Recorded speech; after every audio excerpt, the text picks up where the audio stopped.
नमो बुद्धाय। जय भीम। महाकारुणिक तथागत भगवान गौतम बुद्ध, भारतीय राज्यघटनेचे शिल्पकार परमपूज्य बोधिसत्व डॉक्टर बाबासाहेब आंबेडकर आणि आज आपण ज्या महान सम्राट चक्रवर्ती अशोक या धम्मराजाची जयंती करत आहोत, त्या राज्याच्या विचाराला आचाराला मी पहिल्यांदा अभिवादन करतो। आज ह्या चैत्र पौर्णिमेनिमित्त आणि सम्राट अशोक जयंतीनिमित्त या कार्यक्रमाला आवर्जून उपस्थित असलेले धर्मचारी ज्ञानवज्र, धर्मचारी विनयादित्य, धर्मचारी वीर्यशील, आमचे मित्र संघटक धर्मचारी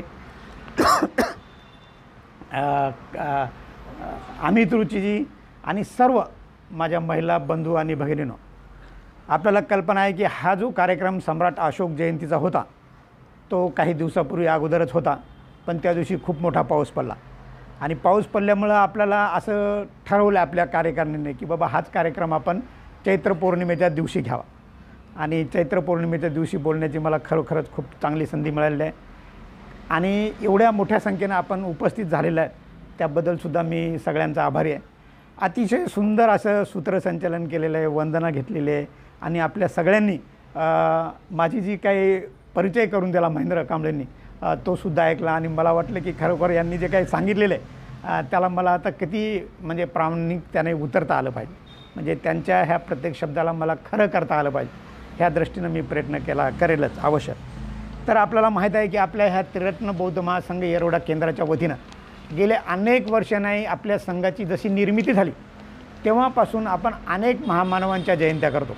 इथे भगवान बुद्धांची जयंती किंवा बुद्ध जयंतीचं तर कार्य खूप मोठ्या प्रमाणात होतच, पण त्याचबरोबर बोधिसत्व डॉक्टर बाबासाहेब आंबेडकरांचं कार्य, महात्मा फुलेंचं, शाहू महाराजांचं आणि आता सम्राट अशोकांचं कार्य आपण हातामध्ये घेतलेलं आहे। आणि हे सगळं करताना आपण काय करत आहोत ह्याची आपल्याला अतिशय चांगली जाणीव आहे, कारण आपण काय करत आहोत ह्याचे जाणकार माणसं असल्यामुळंच आपल्याला ही जी काही अस्मिता निर्माण झालेली आहे, त्रिरत्न बौद्ध महासंघामधून आपल्याला जे काही आपली ओळख निर्माण झालेली आहे, ह्या ओळखीचा परिणाम आपल्याला असा झालेला आहे की आपण सगळेजण एक अतिशय आदर्श बौद्ध म्हणून लोकांमध्ये ओळखले जात आहोत। तर आजची पौर्णिमासुद्धा अनेक वर्षापासून पौर्णिमा होत आहेत। पौर्णिमा बुद्ध काळापासून फार मोठ्या प्रमाणात साजरा होतात आणि पौर्णिमा साजरा करण्यामागे त्याचबरोबर दुसरेसुद्धा 4 दिवस साजरे केले जातात, म्हणजे पौर्णिमा असतं, अमावस्या असतं, अष्टमी असतं, एकादशी असतं। ह्या दिवशी बौद्ध लोकांमध्ये विशेष असं पूजा वंदना किंवा आपला जो शास्त्र आहे, भगवान बुद्धांना जे शास्त्र म्हणतात किंवा बुद्धांचं जे काही शासन आहे ह्याच्याप्रती आपली कृतज्ञता, भक्तिभाव, श्रद्धा अर्पण करण्यासाठीची जी काही परंपरा आहे, स्वतःच्या शिलाचरणाची, उत्कृष्ट व्यक्तीच्या जीवन जगण्याची जी काही परंपरा आहे हे आपल्याला 2500 वर्षापासून चालत आलेली आहे आणि ह्या परंपरेचे उत्तराधिकारी आपण खरोखरच डॉक्टर बाबासाहेब आंबेडकरांच्या पुण्याईमुळे आहोत, भंते संघरक्षित यांच्या पुण्याईमुळे आहोत। म्हणून जेव्हा आपल्याला कधी पण जेव्हा एक माणूस म्हणून जगायचा असेल, व्यक्ती म्हणून जगायचं असेल, तर आपणच नव्हे तर ह्या जगामधला जो कोणी माणूस आहे आणि जगामध्ये जोपर्यंत पृथ्वी चंद्र आकाश तारे राहतील तोपर्यंत बुद्धांना कोणी विसरणार नाही, बुद्धांच्या शासनाला कोणी विसरणार नाही, बुद्धाच्या शास्त्रा पद्धतीला, संघ पद्धतीला कोणी विसरणार नाही, कारण ही पद्धती अतिशय सूत्रबद्ध, शिस्तबद्ध आणि जीवनबद्ध आपल्याला भंते संघरक्षितांकडून करून मिळाले आहे। म्हणून आपलं वारंवार कर्तव्य आहे की आपण ज्या गोष्टीपासून शिकलेले आहोत, ज्या गोष्टीपासून आपल्याला शिकता येते, ज्या गोष्टीपासून आपलं जीवन बनलेलं आहे, त्या लोकांच्या प्रती आपलं उत्तरदायित्व आपण दिलं पाहिजे, त्या लोकांची कृतज्ञता व्यक्त केली पाहिजे। असा हा कृतज्ञतेचा भाव आज आपण महान सम्राट चक्रवर्ती राजा धम्मराजा अशोक मौर्य यांच्या जयंतीनिमित्त करत आहोत। खरं जर पाहिलं तर ही जयंतीचा जो काही कार्यक्रम आहे मी त्याचं पार्श्वभूमी थोड्या 5-10 मिनिटांनं सांगणार आहे, पण आज चैत्र पौर्णिमेनिमित्तसुद्धा मी तुम्हाला काही महत्त्वाच्या हितगुज करणार आहे। तर आपल्याला कल्पना आहे की चैत्र ह्या शब्दाचा अर्थ चित्ताशी संबंधित आहे, ह्याला चित्तमासो म्हणतात पालीमध्ये आणि चित्तमासो, चित्त हा शब्द बौद्ध धर्मामध्ये स्वतःच्या चित्ताशी आलेला आहे, मनाशी आलेला आहे। याचा अर्थ की जे काय बुद्ध काळामध्ये होतं किंवा बुद्ध काळाच्या अगोदरसुद्धा होतं ते चित्ताशी किंवा मनाशी संबंधित असणारच काही संस्कृत साहित्य असो किंवा बौद्ध साहित्य असो, पाली साहित्य असो किंवा बुद्धांची शासन पद्धती असो, हे तेव्हापासून चित्ताच्या संबंधित अनेक कामं केले जातात आणि म्हणून ह्या चित्त अमावस्या चित्त पौर्णिमेला चैत्र पौर्णिमा म्हणतात। आता चैत्र म्हणजे माणसामध्ये निव्वळ चैतन्य आणणं आहे, उत्साह आणणं आहे. प्रचंड असा उत्साह आपल्याला ह्या चैत्र पौर्णिमेमधून मिळतो. तर कशा अर्थाने मिळतो तर आपण पहा, जरा निसर्गाकडे पाहिलं तर आता सगळं काही जुनं निघून गेलेलं आहे, जुन्याची पानगळ झालेली आहे आणि नवीन पानं आलेले आहेत, नवीन बहार आलेलं आहे, नवीन फुलं आलेले आहेत, नवीन फळं आलेले आहेत, नवीन झाडं आलेले आहेत आणि त्यांचं सगळं काही नवीन आलेलं आहे, जुनं सगळं गळून गेलेलं आहे. तर आपल्याला ह्या निसर्गाकडून किंवा ह्या पौर्णिमेकडून हेच शिकायचं आहे की चैत्रासारखं आपलं चित्त आपण एकाग्र केलं पाहिजे, वाढवलं पाहिजे आणि तेवढंच उत्साहित आणि उल्हासित केलं पाहिजे. आणि हे करताना आपण ह्या निसर्गाकडे सुद्धा पाहायचं की अनेक व्याधी उपचार आपल्याबरोबर आहेत, आपल्या शरीरात आहेत, ह्यासुद्धा आपल्याला गाळून गेल्या पाहिजे, त्या गळून गेल्या पाहिजेत आणि नवचैतन्यानं आपण उभं राहिलं पाहिजे. जितके माणसं नवचैतन्यानं उभं राहतील, रोज रोज आपला नवं चैतन्य, नवा विचार घेऊन जन्म होईल, त्या अर्थानं चैत्र पौर्णिमा आपण साजरी केली पाहिजे. आणि म्हणून पौर्णिमा, अमावस्या, अष्टमी, एकादशी ह्या आपल्या घरामध्ये मोठ्या प्रमाणात साजरा झाला पाहिजे. बौद्धांचं ते आद्य करते. आता ह्या पौर्णिमेला काही बौद्ध काळामध्ये काही महत्त्वाच्या गोष्टी घडलेल्या आहेत. त्यामध्ये सिद्धार्थ, मी फार डिटेल सांगणार नाही ह्या पौर्णिमेबद्दल, कारण आपल्याला दुसऱ्या विषयाला जरा हात घालायचा आहे. तर पहिला जे काही बुद्ध काळामध्ये ह्या बाबतीत घडलेलं आहे, तर सिद्धार्थ गौतमाने भारद्वाज ऋषीकडून प्रवर्जा घेतली. आपल्याला माहीत आहे, सिद्धार्थ गौतमांना जेव्हा दुःखमुक्तीसाठी बाहेर जाण्याचा त्यांना जेव्हा योग आला, तेव्हा ते पाहत होते की मी आता कोणाकडे जाऊन कोणाकडून ही शिकवण ग्रहण करू किंवा ही पद्धत काय असेल. तर तेव्हा त्यांच्याच राज्यातल्या भारद्वाज ऋषीकडे ते गेले आणि त्यांना सांगितले की मला दुःखमुक्तीच्या मार्गासाठी मी परिव्रजा घेणार आहे. आता त्यांना त्यांचा आश्रमच होता, ते कोणालाही परिवर्जित करत होते. पण सिद्धार्थाकडे ते पूर्ण पाहिल्यानंतर, त्यांचे गुणधर्म पाहिल्यानंतर, त्यांचं व्यक्तिमत्व पाहिल्यानंतर त्यांनी सिद्धार्थांना परिवर्जा दिली. हा त्यांचा पहिला त्या पौर्णिमेला घडलेला, चैत्र पौर्णिमेला हा प्रसंग आहे. दुसरा प्रसंग होता की ते परिव्रजा घेतल्यानंतरही त्यांना जे काही ज्ञान पाहिजे होतं, त्यांना ते ज्ञान तिथं प्राप्ती झाली नाही किंवा ते तिथं असमाधानी होते. त्यांना वाटत होतं की अजूनही काहीतरी आहे, अजूनही काहीतरी आहे. तर हे अजूनही काहीतरी आहे, अजूनही काहीतरी आहे, ही उत्कंठा आपल्याला सिद्धार्थांच्या जीवनामधून दिसतं. आणि त्याच्यासाठी ते भारद्वाज गुरु आलारकाराम यांच्याकडे गेले आणि तिथे त्यांनी योगशास्त्रामध्ये फार मोठं प्रावीण्य मिळवलं. आणि योगसुद्धा त्या काळामध्ये एक ध्यान पद्धती होती. आजही अनेक लोक योग शिकण्यासाठी भारतात येतात, देशविदेशातले लोक येतात आणि योगावर सखोल असं अभ्यास करतात, चिंतन करतात. योग हा ध्यानाच्या जवळचा भाऊ आहे असं सुद्धा आपल्या अनेकांचं मत आहे किंवा अनेक तसं व्यक्त करतात. म्हणून बुद्धांच्या काळामध्ये सुद्धा योगाच्या साधनेला फार महत्त्व होतं. त्याचबरोबर त्यांना तिथेही सुद्धा पूर्ण समाधान झालं नाही, म्हणून ते पुढच्या ऋषीकडे गेले. त्यांचं नाव भृग ऋषी होते. त्यांच्या आश्रमामध्ये त्यांनी तत्त्वज्ञान आणि उपासना ह्याच्याबद्दल शिक्षण घेतलं. त्या काळातसुद्धा अनेक तत्त्वज्ञान होते, अनेक उपासनेच्या पद्धती होत्या. म्हणजे त्याच्यामध्ये लोक शरीराला अतिशय यातना द्यायचे, कष्ट द्यायचे, त्याच्यामधून असं वाटायचं की आपल्याला मुक्ती होईल किंवा स्वर्गप्राप्ती होईल. याचबरोबर काही लोकांना तत्त्वज्ञानामध्ये ते इंटेलेक्च्युअल इतके पुढे होते की त्यांना वाटायचं की तत्त्वज्ञानी माणूसच निर्वाण प्राप्त करू शकतो किंवा अनंत होऊ शकतो किंवा तो दुःखमुक्त होऊ शकतो. पण इथलीसुद्धा त्यांनी काही जी परीक्षा पाहिल्या, तिथला अभ्यास केला, चिंतन केलं, तेव्हा सिद्धार्थांना असं वाटलं की ह्याच्यापेक्षाही मला अजून काहीतरी पुढं शिकायचं आहे, पुढं जायचं आहे. तेव्हा ते समाधी मार्गाच्या शिक्षणासाठी उद्दक रामपुत्र ह्यांच्या आश्रमात गेले. म्हणजे ते सतत आपले गुरु बदलत आहेत. आणि ह्याचा अर्थच काय की त्यांना ज्ञानप्राप्ती करण्याची किंवा दुःखमुक्त होण्याची जी काही त्यांची उत्कंठा होती, जी काही त्यांच्या मनामधली जी काही अत्यंत मोठी भूक होती, ती भूक कोणीही शमवू शकत नाही. म्हणून ते पुढच्या ऋषीकडे गेले आणि त्यांचं नाव कपिल मुनी होतं आणि ते प्राचीन तत्त्वज्ञानी होते. म्हणजे पूर्वी ना प्राच्य तत्त्वज्ञान आणि प्राचीन तत्त्वज्ञान अशा दोन पद्धती होत्या. तर त्यांचा विशेष असा गुण गौरव होता कपिल मुनींचा, तो म्हणजे सांख्यदर्शनाचा होता. आणि सांख्यदर्शनामध्ये सुद्धा भगवान बुद्धांनी प्रावीण्य मिळवलं. तेव्हासुद्धा त्यांना असं वाटलं की यार मला अजून काहीतरी शिकलं पाहिजे, म्हणजे अजून माझ्यामध्ये उत्कंठा आहे. म्हणजे ही जी उत्कंठा असतो माणसाला ज्ञानप्राप्तीची, ही त्यांची भूक दिवसेंदिवस भागतच होते. म्हणून ते गयेमधील राजश्री नेगरीतील वैराग्याचा अभ्यास करण्यासाठी एका राजश्री नेगरी नावाच्या ऋषीकडे सुद्धा गेले होते. ते बुधगयेमध्ये त्यांचं प्रस्थ होतं. तर त्या नेगरी ऋषीकडे जेव्हा गेले तेव्हा त्यांनी सांगितलं की वैराग्य कसं असतं, वैराग्याचं जीवन कसं असतं. आणि हे पूर्ण त्यांनी अभ्यास केल्यानंतर आपल्याला माहीत आहे की डुंगेश्वरीमध्ये भगवान बुद्धांनी खूप मोठी तपस्या केली आणि ह्या तपस्येनंतर त्यांना वाटलं की वैराग्याचं अजून काय जीवन असतं. तेव्हा अजून पाहिलं तेव्हा त्या नेग ऋषींकडून, तेव्हा त्यांना असं जाणवलं की यार हे काय मी समाधानी नाही, मला अजून काहीतरी शिक्षणाची गरज आहे. तेव्हा त्यांच्याबद्दलचं काय जे जीवनाबद्दलची उत्कंठा होती, मला काहीतरी ह्या जगातला मुख्य मार्ग शोधून काढायचा आहे, संपूर्ण मनुष्य जातीच्या कल्याणाचा मार्ग शोधून काढायचा आहे. तेव्हा त्यांना वाटलं की मी आता माझ्या स्वतःचाच मार्ग स्वीकारलेला पाहिजे. म्हणून ते स्वतःच्या मार्गासाठी आपल्याला माहीत आहे की सुजाता जी महिला आहे त्या महिलेनं भगवान बुद्धांना खीर दान केली आणि त्या सुजाताची स्टोरी आपल्याला सगळ्यांना माहीत आहे. आणि त्याचबरोबर असं म्हणतात की ह्या चैत्र पौर्णिमेला भगवान बुद्धांना जेव्हा सिद्धार्थ झाले तेव्हा अनेक लोक त्यांच्या उपजीविकेसाठी त्यांना गाई म्हशी शेळ्या यांचं दूध तर द्यायचं, पण त्यांना ते असे लोक असे त्यांच्यासाठी ते आजूबाजूला ठेवून द्यायचे की बाबा बुद्ध त्यांच्या साधनेमध्ये काय करत असतील ते आमच्या गाईवासरांचं दूध पितील आणि आपली उपजीविका शकतील आणि आम्हाला खरोखर दुःखमुक्तीचा मार्ग सांगतील. आणि खरोखरच एक दिवस असा आला की ह्या दिवशी आपल्याला माहीत आहे की भगवान बुद्धांना वैशाख पौर्णिमेला बुद्धत्व प्राप्त झालं आणि दुःखमुक्तीचा मार्ग सापडला आणि खरोखर मनुष्य जे काय भवचक्रामध्ये अडकलेला होता त्याला भवचक्राच्या बाहेर निघण्याचा मार्ग सापडलेला आहे.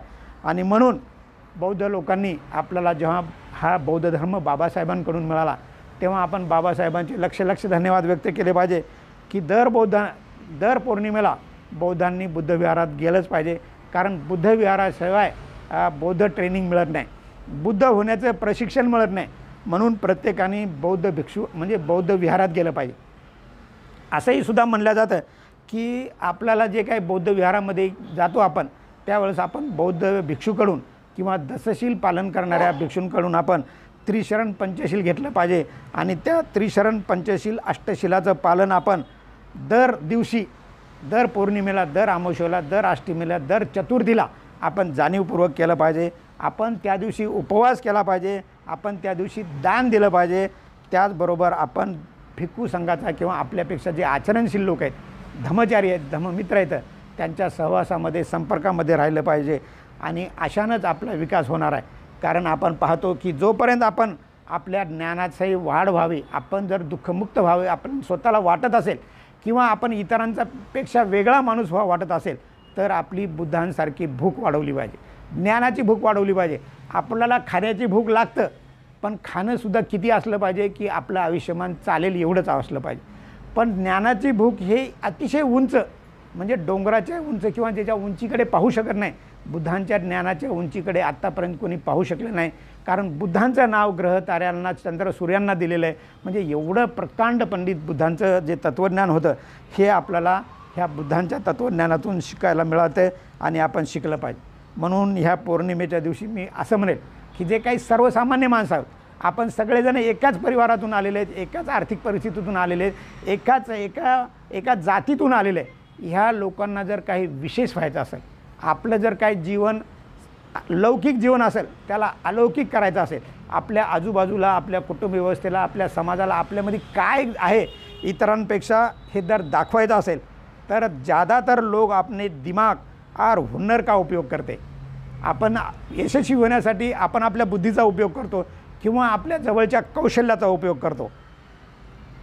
ज़्यादातर लोग अपने दिमाग और हुनर का उपयोग करते हैं, वो सिर्फ वहाँ ही रहना चाहते. म्हणजे काही लोकांना वाटतं हुनर प्राप्त झालं, बुद्धी प्राप्त झाली तर मला सगळं काय मिळालं. पण ह्याच्यापेक्षा पुढे जाऊन बुद्ध म्हणतात की जर तुम्हाला खरंच इतरांच्यापेक्षा वेगळं व्हायचं असेल, अलौकिक व्हायचं असेल तर तुम्हाला स्वयंप्रकाशित होण्याशिवाय मार्ग नाही. आता स्वयंप्रकाशित हो काय आपोआप होत नाही म्हणून, तर त्याच्यासाठी तुम्हाला कोणातरी गुरुकडे गेलं पाहिजे, कोणातरी मित्रांकडे गेलं पाहिजे, कोणातरी धर्मचाऱ्यांकडे गेलं पाहिजे जे आपल्यापेक्षा जास्त ज्ञानाने, शिलाचरणाने, अभ्यासाने किंवा आपल्यापेक्षा जास्त परिपक्व आहेत अशा लोकांच्या संपर्कात गेलं पाहिजे. म्हणून त्या काळापासून म्हणजे भगवान बुद्धांच्या काळापासून भगवान बुद्धांना ह्या सिस्टममध्ये म्हणजे बौद्ध जगतामध्ये शास्ता असं म्हणलेलं आहे. शास्ता म्हणजे बुद्धांचं हे सरकार आहे एका दृष्टीनं आजच्या भाषेमध्ये सांगायचं म्हणजे. आणि त्यांच्या संघाला शासन पद्धती म्हणतात, बुद्ध शासन पद्धती. तुम्ही भिक्षू संघाच्या संपर्कात गेले तर ते म्हणतात बुद्ध शासन चल रहा है, बुद्ध शासन लाना है, बुद्ध शासन का काम करना है. म्हणजे त्या काळात बुद्ध शासन ह्या शब्दाला किती महत्त्व होतं. आणि आपल्याला माहीत आहे शासन म्हणजे काय. आता आपण लोकशाहीमधले लोक आहे, प्रत्येक वेळेस आपण मतदान करतो, आपल्यालासुद्धा माहीत असेल की सरकारमध्ये काय असतं, शासनमध्ये काय असतं. पण बुद्धाच्या काळामध्ये जे शासन ह्या शब्दाचा जो काय अर्थ होता तसाच्या तसाच केंद्र सरकारनं, महाराष्ट्र सरकारनं किंवा भारतानं किंवा ह्या जगानं शासनाचा अर्थ असा धरलेला आहे की शासन म्हणजे नियम. सगळ्यांना नियम आहेत. भिक्षू संघालासुद्धा नियम होते, उपासकांनासुद्धा नियम होते, भिक्षुणींनासुद्धा नियम होते. शासन म्हणजे नियम. दुसरं आहे की शासन म्हणजे निकष. मनुष्यानं कसं जगावे ह्याचेसुद्धा निकष आहेत. आपल्याला ठरलेले निकष आहेत. कोणी पंचशिलेचं पालन करायचं, कोणी अष्टशिलेचं पालन करायचं, कोणी दशशिलेचं पालन करायचं, कोणी 22 प्रतिज्ञाचं पालन करायचं. जे काही आपले जे निकष ठरलेले आहेत ते निकषाचं पालन करणं म्हणजे सुद्धा शासन आहे. त्याचबरोबर ते जे काही आपण शिकलेले आहेत किंवा नियम आणि निकष आहेत त्याची कृती, जोपर्यंत तुम्ही कृती करत नाहीत तोपर्यंत त्याचा परिणाम निघणार नाही. म्हणून त्याची कृती संरक्षित करण्याचं आणि ते टिकून ठेवण्याचं जे काम केलेलं आहे ते काम बुद्धांनी केलेलं आहे. आणि ते 1-2 वर्ष नाही तर 1200 वर्ष भगवान बुद्धाचा धम्म ह्या पृथ्वी तलावर राहिलेला आहे. दिवसेंदिवस सूर्य जसा प्रखर चमकत आहे तसं बुद्धांचं तत्त्वज्ञानसुद्धा प्रखर चमकत आहे, उजेड होत आहे आणि सर्व जगावर बुद्धाच्या ह्या ज्ञानाचा निश्चितच प्रकाश पडत आहे. कारण बुद्ध आहे तो बुद्धही आहे. कारण बुद्धाच्यासारखं दुसरं कोणी नाही. म्हणून बुद्ध हे आपल्या सर्वांचे प्रिय आणि महान व्यक्तिमत्व आहे. बुद्ध हे अलौकिक व्यक्तिमत्व आहे. बुद्ध हे भगवान आहेत. बुद्ध आहे. म्हणून बुद्धांच्या वाटेनं चालण्यासाठी आपल्यालासुद्धा काहीतरी स्वतःवर बंधनं लावून घ्यावं लागतं. आता आपण काय करणार आहे तर आता आपण दुसऱ्या विषयाला हात घालणार आहे. कारण जोपर्यंत आपण ह्या नियमामध्ये, निकषांमध्ये आणि कृतीमध्ये उतरत नाही तोपर्यंत आपण बौद्ध म्हणून जगण्याला तशा अर्थानं काही अर्थ नाही. आज आपण महान सम्राट चक्रवर्ती धम्मराजा अशोक यांची जयंती करत आहे. तेव्हा कोणतीही गोष्ट शिकताना, धम्म शिकताना किंवा एक व्यक्ती होताना किंवा एक धम्मचारी होताना किंवा एक साध्या धम्मसहायकापासून एखादा मोठा भिक्षू जरी व्हायचा असेल तरी त्याला ह्या जीवनामधून जाताना स्वतःचा एक ढाचा निर्माण करावा लागतो. मला काय बनायचं आहे हे त्यांनी अगोदर ठरवलं पाहिजे. त्याच्यासाठी त्यांनी असं मनोमन ठरवलं पाहिजे, ती प्रतिज्ञाबद्धता झाली पाहिजे किंवा लोकांसमोर जाहीर केलं पाहिजे. क्या मैं एक मनुष्य मात्र हूँ. स्वतःलाच एक प्रश्न विचारायचा आहे की मी एक मनुष्य मात्र आहे का. क्या मैं एक मनुष्य मात्र हूँ. क्या मेरी शुरुआत अथक परिश्रम और अचाट बुद्धिमत्ता की ओर हो रही है. स्वतःला प्रश्न विचारायचा आहे की मेरी शुरुआत अथक परिश्रम और अचाट बुद्धिमत्ता की ओर हो रही है या नहीं हो रही है तो अभी से शुरू करो. और इसमें असीम श्रद्धा, असीम समर्पण कर दिया वही महान बन सकता है. जैसा कि महान सम्राट अशोक का जीवन शुरू हुआ था, वो जीवन शुरू होना आप सभी का काम है. और उस अशोक सम्राट अशोक जीवनी के ऊपर मैं कुछ बातें करने वाला हूँ.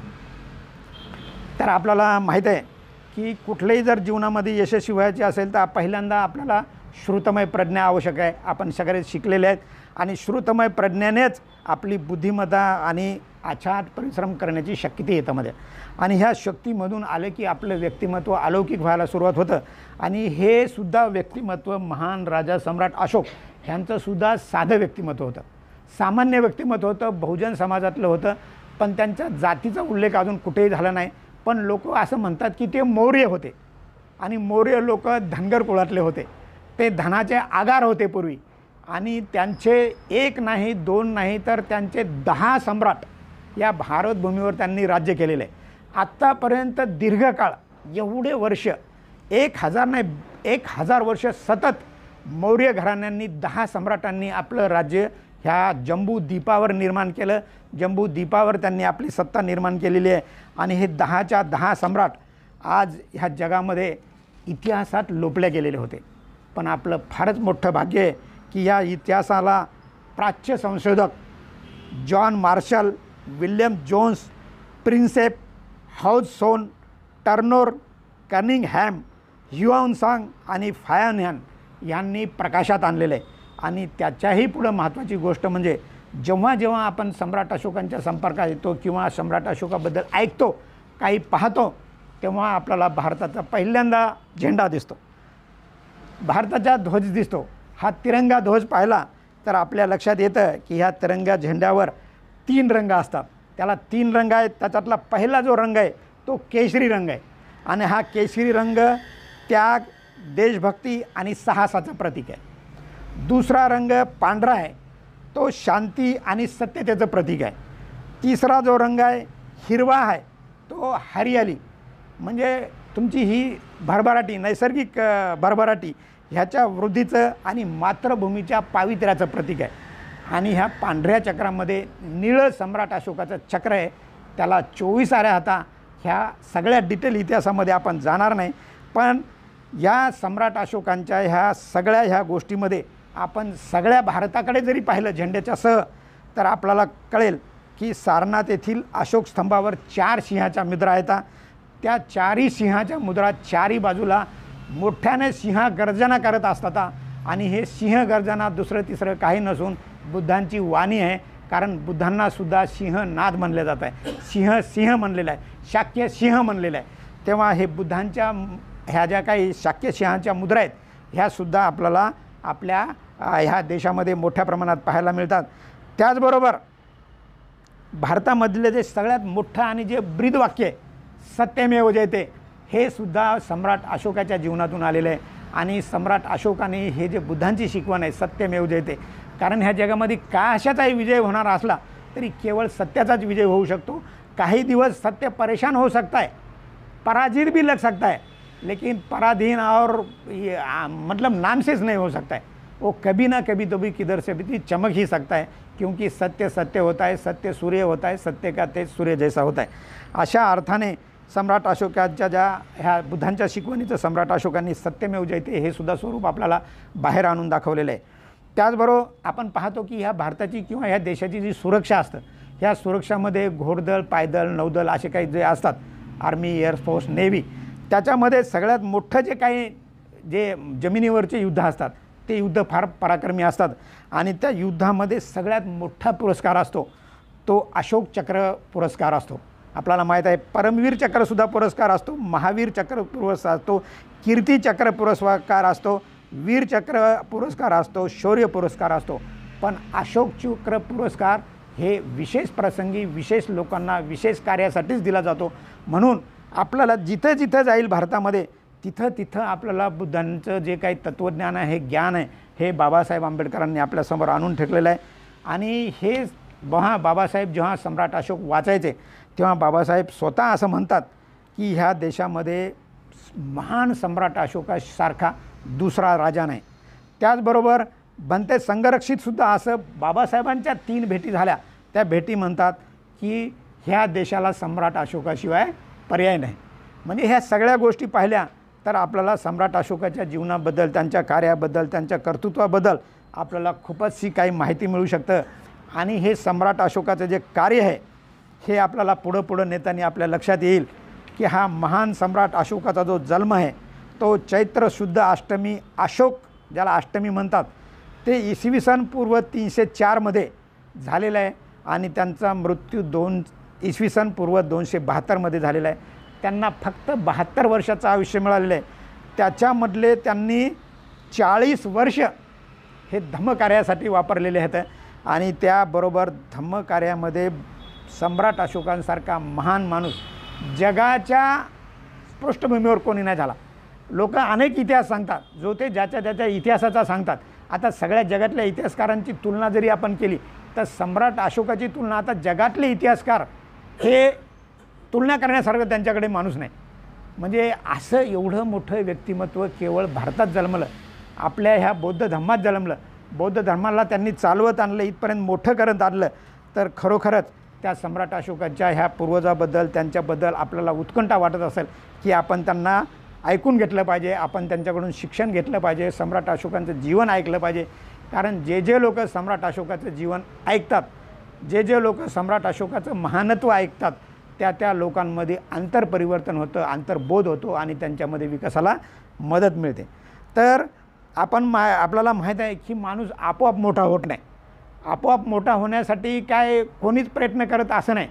तर आपल्याला प्रत्येकाला आईवडिलांनी ह्या पृथ्वी तलावर जे जन्म घातलेला आहे त्याच्यासाठी आईवडील फार मोठे कष्ट घेतात. तसंच सम्राट अशोकाच्या आईवडिलांनी सुद्धा त्यांच्यासाठी फार मोठा प्रयत्न केलेला आहे. आपण पाहतो की आपण सुद्धा अतिशय सामान्य परिस्थितीतले माणसं आहे, बौद्ध माणसं आहे. काही दिवसापूर्वी जेव्हा भारतामध्ये 1950ला आरक्षण लागू झालं तेव्हामुळं आपण थोडेसे बदललेले आहोत, पण त्याच्या पूर्वीची परिस्थिती आपल्याला माहीत आहे. ही सगळी परिस्थिती बाबासाहेबांनी आपल्याला का बदलली तर राज्यघटनेच्या मार्फत बदललेली आहे.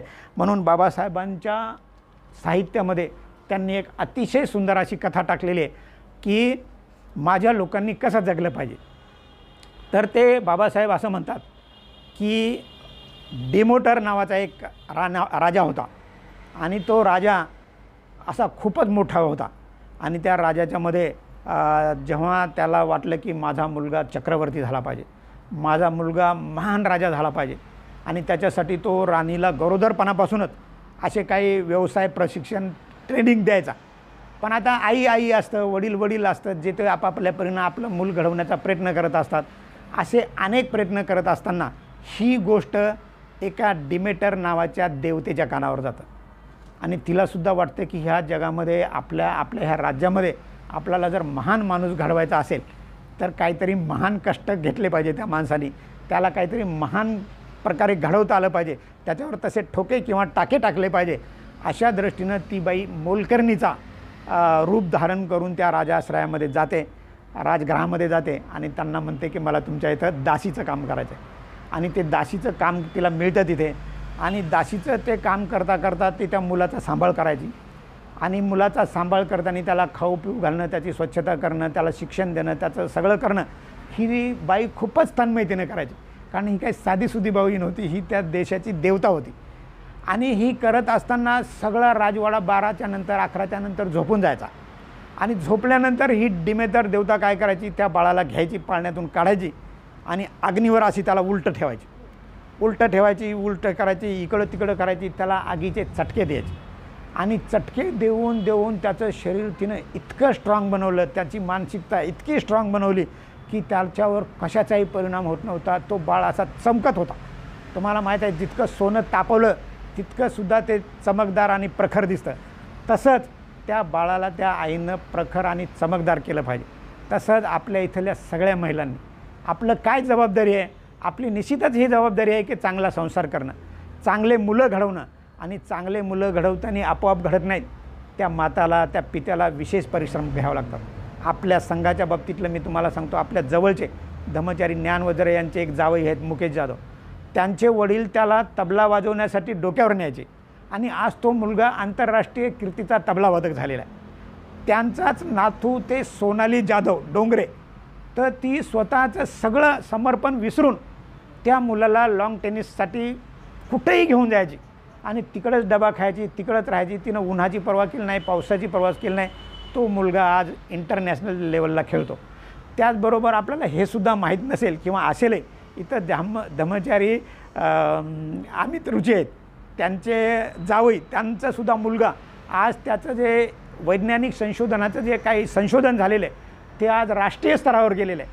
म्हणजे ह्या आया काय करतात, आयामध्ये किती मोठी शक्ती आहे, तर त्या काय करू शकतात ह्याचं एक उदाहरण आपल्याला ह्या डिमोटर ह्या देवतेमधून शिकलेलं पाहिजे. कारण बाबासाहेबांनी जेव्हा जेव्हा काही महिलांना उपदेश केलेला आहे, आपल्या मातापित्यांना उपदेश केलेला आहे, तो अत्यंत महत्त्वाचा आणि एक व्यक्ती साध्या लौकिक व्यवस्थेमधून अलौकिक व्यक्ती घडवणारा दिलेला आहे. म्हणून बाबासाहेबांचं साहित्य आपण जेवढं वाचावं, जेवढी प्रेरणा घ्यावं, तेवढ्या साहित्याची प्रेरणा आपल्याला अन्यत्र दुसरता कुठं मिळत नाही.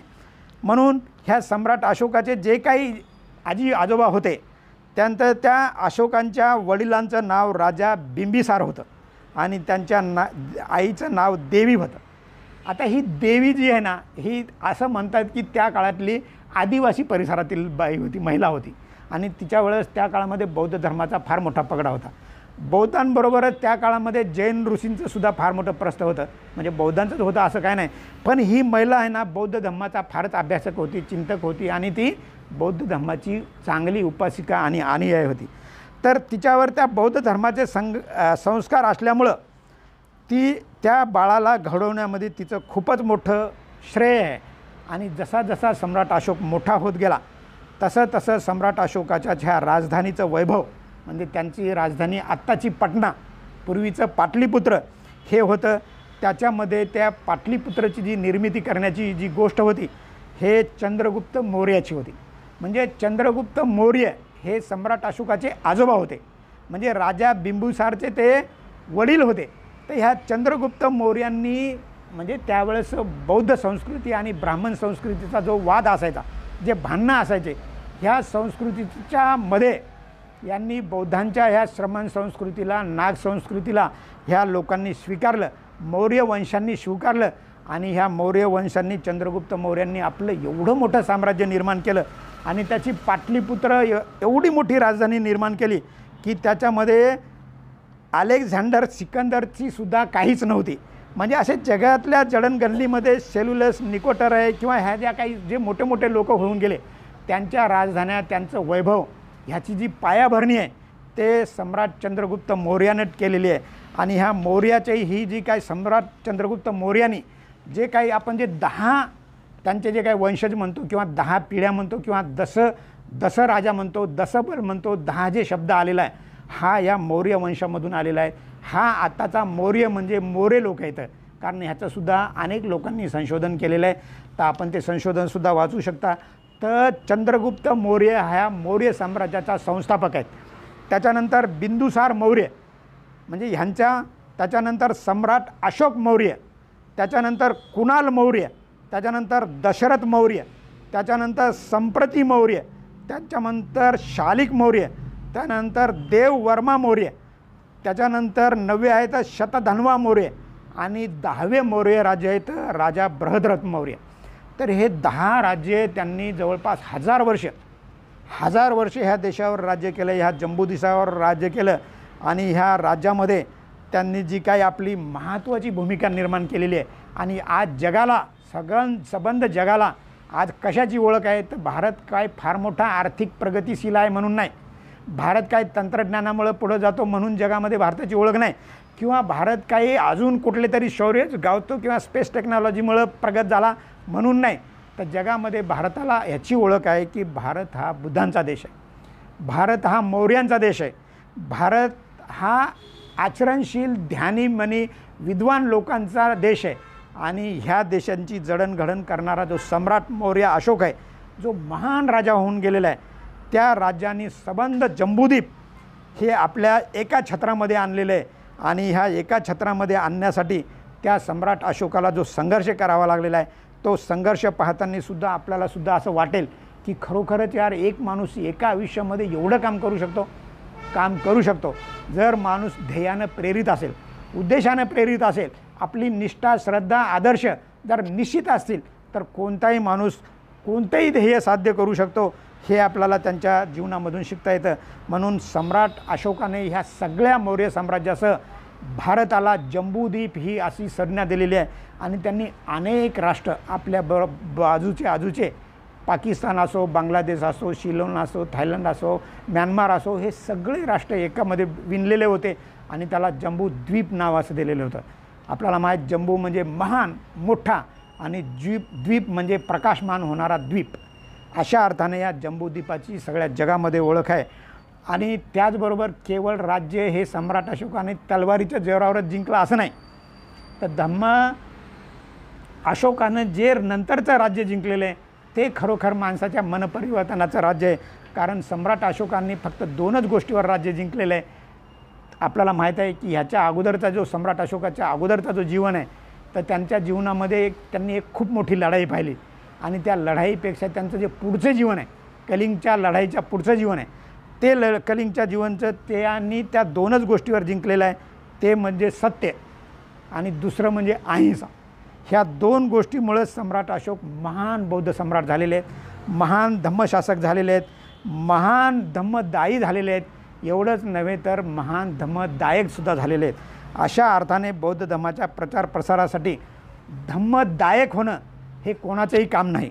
कारण आपण म्हणतो की एक 10-5 रुपये, 100 रुपये, 1000 रुपये, 1 लाख रुपये एखाद्या विहाराला दिले तर आपल्याला वाटतं की माझं नाव झालं पाहिजे, माझा बोर्ड लागला पाहिजे, माझा मोठा सत्कार झाला पाहिजे. पण ज्या सम्राट अशोकानं आपलं एवढं मोठं कार्य करताना आपण काय दान देऊ शकतो तर आपण आपल्या पोटचे गोळे दान दिलेले आहेत, त्यांनी पोटचे मुलं दान दिलेले आहेत, त्यांनी महेंद्राला दान दिलेले आहे, त्यांनी संघमित्राला दान दिलेलं आहे, एवढंच नव्हे तर त्यांनी त्यांचा वंश खंडित केलेला आहे. त्यांच्यानंतर त्यांचे लग्न झालेले नाही किंवा त्यांची पिढ्या वाढलेल्या नाहीत. पण एवढं मोठं दानाची जी भावना आहे, ह्याच्यासारखा दानी म्हणजे दायात धम्मदायात माणूस सम्राट अशोकासारखा दुसरा जगामध्ये कोणी नाही, असं इतिहासकारांचंच मान्यता नाही. तर आता सर्वसामान्य माणसाला जो काही इतिहास प्रचलित होत आहे, त्या माणसांनासुद्धा सम्राट अशोकाबद्दल आता आतुरता वाटलेली आहे. आता सम्राट अशोकांना जाणीव वाटत आहे. आणि मला खूप चांगले सांगावं वाटतं की सम्राट अशोकांच्या जयंतीच्या दिवशी या भारतामध्ये एकाच दिवशी 6 पुस्तकं प्रकाशित झाली. 6च्या 6 पुस्तकं सम्राट अशोकाच्या जीवनावर आहेत. त्यांच्या धम्मलिपीवर आहेत, त्यांच्या शिलालेखांवर आहेत, त्यांच्या गुहेवर आहेत, त्यांच्या किल्ल्यावर आहेत, त्यांच्या राजवैभवावर आहेत आणि त्यांच्या महान मोठ्यात मोठी गोष्ट म्हणजे बुद्धांच्या शिकवणीवर आहेत आणि सम्राट अशोकाच्या जीवनावर आहेत. तर हे 6च्या 6 विषय मोठ्या मोठ्या जगमान्य इतिहासकारांनी प्रसिद्ध केलेले आहेत. त्याच्यातले 3 पुस्तकं इंटरनॅशनली प्रकाशित झालेले आहेत इंग्लिशमध्ये आणि 3 पुस्तकं भारतीय भाषांमध्ये हिंदी भाषेमध्ये प्रकाशित झालेले. म्हणजे आता सम्राट अशोक केवळ आपल्यामुळं मोठे होणार नाहीत.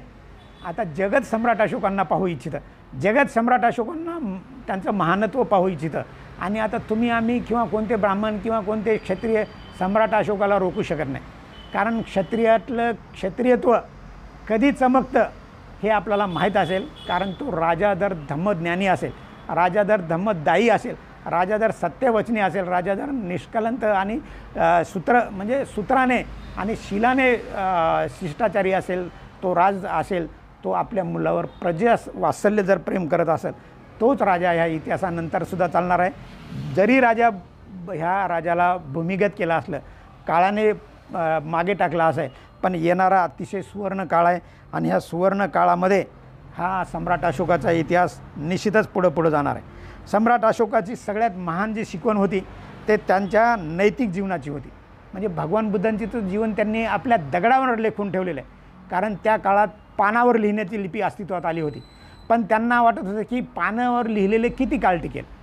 त्यांनी त्या काळामध्ये दगडांचं संशोधन करण्यासाठी लोक निर्माण केले आणि त्या संशोधनामधून जे दीर्घकाळ ज्याच्यावर उन्हाचा पावसाचा काही परिणाम होणार नाही असे दगड निर्माण करण्यासाठी, पाहण्यासाठी, संशोधन करण्यासाठी त्यांनी एक आर्किओलॉजीची टीम निर्माण केली होती.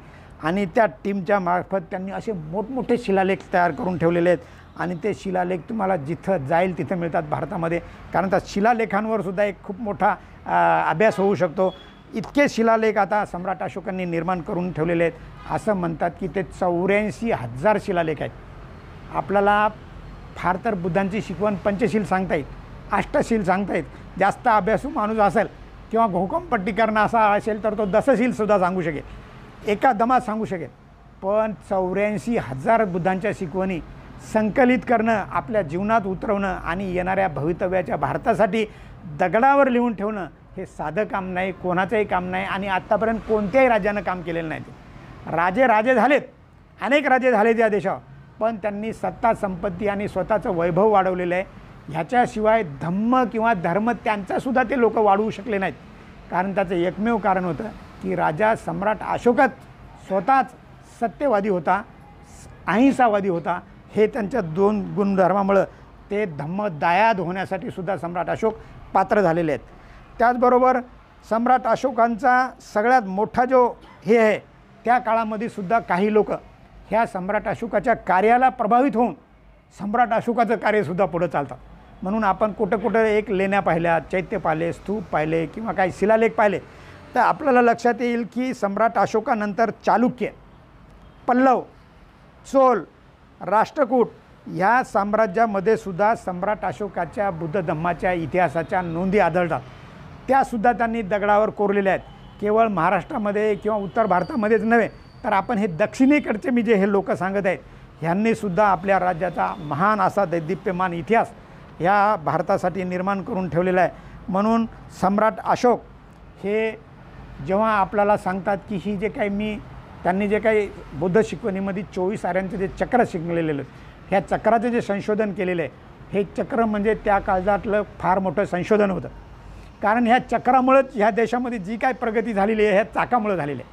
आपण पाहतो आता घड्याळाकडे पाहिलं तरी त्याच्यामध्ये 8 चाका असतात. कधी कोणी घरून खोलून पहा, रेल्वेला चाका आहेत, बसला चाका आहेत, मोटरला चाका आहेत, 2 व्हीलरला चाका आहेत. चाक हे गतिशीलतेचं प्रतीक आहे, चाक हे परिवर्तनाचं प्रतीक आहे. चाक हे तुम्हाला एका ठिकाणाहून दुसऱ्या ठिकाणी जाण्याचं प्रतीक आहे. चाक हे तुम्हाला स्थित्यंतर करणारं प्रतीक आहे. आणि म्हणून चाक चक्र हे बुद्धांचा, सम्राट अशोकांच्या शिकवणीतला महान बोध होय. आणि ह्या बोधामधूनच आपल्याला बाबासाहेबसुद्धा म्हणतात की धम्मप्रचार प्रसार करणं हे साध्या माणसाचं काम नाही, वो तो वीरों का काम है. और वीर माता ही वीरों को जन्म देती है. कोई भी माता कोई भी ये नहीं कर सकते. म्हणून वीर माता जन्माला येणं, वीर बाप जन्माला होणं किंवा वीरों का वीर होणं हे आपल्यासाठी या सम्राट अशोकांच्या जीवनातून फार मोठा आपल्याला मार्गदर्शन मिळण्यासारखी गोष्ट आहे. आपण केवळ हे भौतिक चक्रच पाहत नाही किंवा आपल्या राष्ट्रध्वजावरच हे चक्र पाहून थांबत नाही, तर आपण भवचक्राचा सुद्धा अभ्यास केलेला आहे. आपण ऊर्ध्वगामी चक्राकार मार्गाचा सुद्धा अभ्यास केलेला आहे.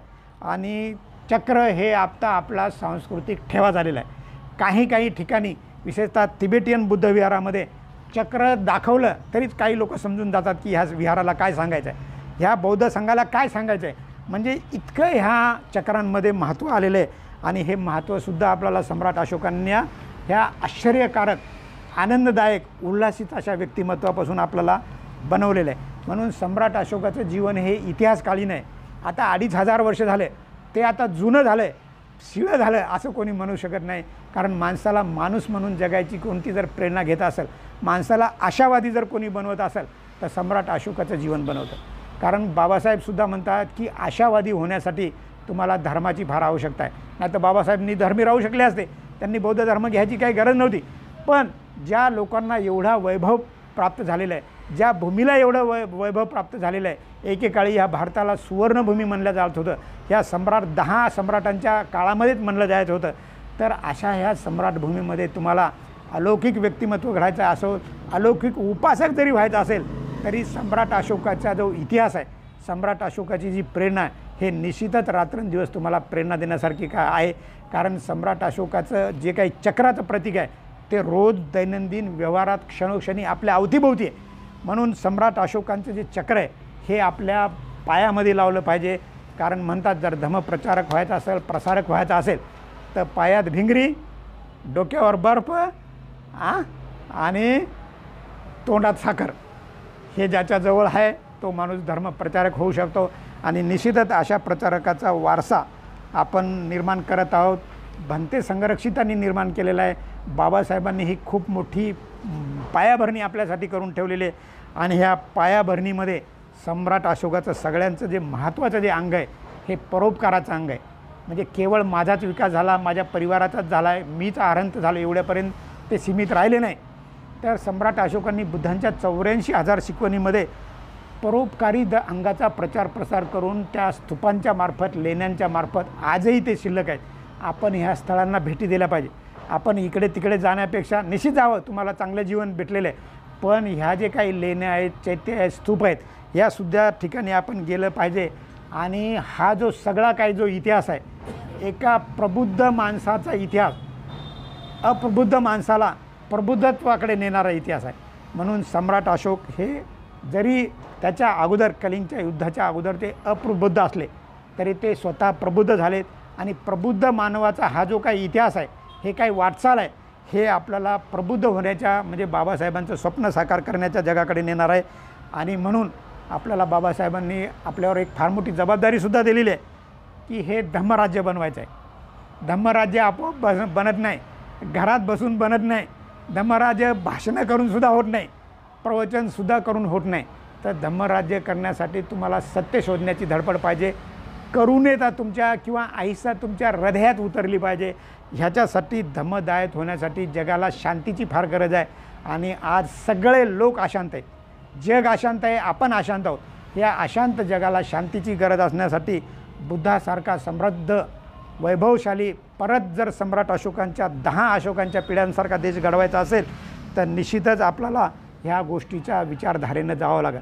आज आपण पाहतो की ह्या महाराष्ट्र शासनाचंच नव्हे तर देशाचं शासन जे काही काम करत आहे, ते सम्राट अशोकाच्या कामासारखंच काम करत आहे. कारण सम्राट अशोकांनी त्या काळामध्ये जे काही प्रचार प्रसार केलेला आहे, तो प्रचार प्रसार करताना किंवा लोकांच्या प्रजेला, सम्राट अशोकांनी प्रजेला आपल्या मुलासारखं समजलेलं आहे. आणि मुलाची माणसं कोण काळजी घेऊ शकतो? जो खरा पिता असतो, खरा वडील असतो.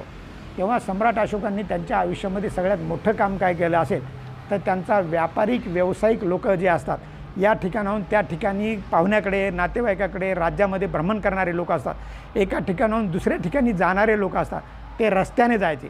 आणि आता तरी उन्हाची फार तीव्रता आहे, त्यावेळेस एवढं ऊन नव्हतं, तरी पायी चालणाऱ्या किंवा घोड्यावर चालणाऱ्या किंवा गाडी बैलाने चालणाऱ्या, रथामध्ये चालणाऱ्या लोकांनासुद्धा काही अंतरानंतर माणूस थकतोच. तर त्यांनी सम्राट अशोकांनी रस्त्याच्या कडेला पूर्णपणे झाडं लावलेले आहेत. आजही बघा, रस्त्याच्या कडेला झाडं लावण्याची परंपरा ही सम्राट अशोकाची. रस्त्याच्या कडेला पाण्याचे विहिरी खोदणं, पाण्याची व्यवस्था करणं, आजही महाराष्ट्र शासन किंवा कोणत्याही रस्त्याच्या कडेला पाण्याची व्यवस्था केली जातं, दवाखान्याची व्यवस्था केली जातं, विश्रामगृहाची व्यवस्था केली जातं, तुमच्या गाड्या पार्किंगची किंवा तुम्ही थांबण्यासाठीची तुमचा विसावा केंद्र केलेले जातात. हे सम्राट अशोकाचे संशोधन आहे. सम्राट अशोकाचे प्रजादक्षक राजाचे कामं केलेले आहेत. एवढंच नव्हे तर सम्राट अशोकाने आपल्या ह्या सगळ्या जीवनाचा जर सार कशामध्ये सांगून ठेवला असेल तर हे सम्राट अशोकांनी जी काही पंथी लावलेली आहे त्या पंथीचा दिवा झाला होता. मोठा महान प्रकाश झालेला होता. तो महान प्रकाशसुद्धा ब्राह्मण विरुद्ध श्रमण संस्कृतीमध्ये हारल्यामुळे तो 1200 वर्ष लोपसुद्धा पावला होता. म्हणजे 7व्या शतकापासून 19व्या शतकापर्यंत, म्हणजे बाबासाहेब आंबेडकरांच्या काळापर्यंत हा लोपलेला होता. आणि हा अनादिकाळ संघर्ष राहणार आहे. ब्राह्मण विरुद्ध श्रमण संस्कृतीचा अनादिकाळापासून संघर्ष होता, राहणार आहे. ह्यासाठी आता आपली जबाबदारी काय हे फार महत्त्वाचं आहे. तेव्हा ही जबाबदारी पार पाडण्यासाठी आपण जास्तीत जास्त आपल्या महापुरुषांचा इतिहास वाचणे, तो अंगीकारणे आणि तशी कृती करणे आणि हे धम्मराज्य पुन्हा वैभवशाली गतशाली निर्माण करणं, असाच सम्राट अशोकाचा सुद्धा संदेश आहे, बुद्धांचा संदेश आहे, भंतेंचा संदेश आहे, बाबासाहेबांचा संदेश आहे. मला वाटतं मी जरा जास्त बोललो. मला अजून 2-3 कथा सांगायच्या होत्या, पण आज वेळेचा किंवा तुमच्या लोकांची एक 40 मिनटाच्या वरची ऐकण्याची जी कॅपॅसिटी असतं ते मी समजू शकतो. उन्हाळ्याचे दिवस आहेत, गरमी होत आहे, तरी मी इथं थांबतो. मला ऐकून घेतलं, माझं अतिशय सुंदर असं प्रस्तावित केलं, सूत्रसंचलन केलं. आम्हाला ह्या कार्यक्रम इथं व्यवस्था निर्माण करण्यासाठी आपली ज्या धर्मचारी बांधवांनी ही संधी निर्माण करून दिली त्या सगळ्या लोकांचा मी मनापासून धन्यवाद व्यक्त करतो, आभार व्यक्त करतो. इथे थांबतो. धन्यवाद. जय भीम.